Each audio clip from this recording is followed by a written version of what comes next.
हम मीनू झा गोर लगै छी समस्त मिथिलावासी के एकटा विवाह गीत लऽ कऽ उपस्थित छी। ई गीत जहन बर बरियाती द्वार लगै छथि ताहि कालक गीत छी। संग में श्रुति झा सेहो छथि। धन्यवाद। जय मिथिला, जय मैथिली।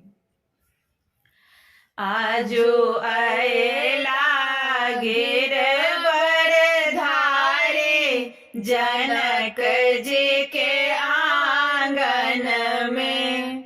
आजो अयला गिर बर धारे, जनक जी के आंगन में।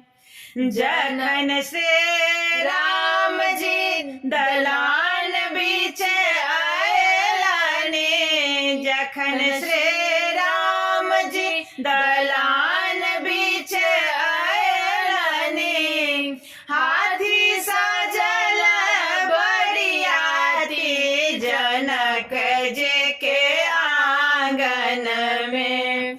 आजो अयला गिर बर धारे, जनक जी के आंगन में। जखन श्री राम जी आंगन बीच अयलनि, जखन श्री राम जी आंगन बीच अयलनि, धनुषा के अछि तैयारी, जनक जी के आंगन में। आजो अयला गिर बर धारे, जनक जी के आंगन में।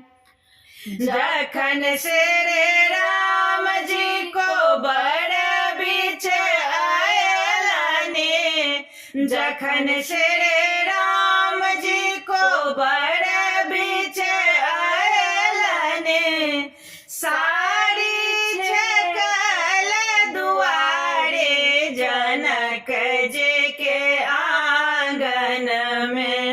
आजो अयला गिर बर धारे, जनक जी के आंगन में। जखन श्री राम जी को बर घर अयलनि, जखन श्री राम जी को बर घर अयलनि, लाजो ने लागे ससुरारे, जनक जी के आंगन में। आजो अयला गिर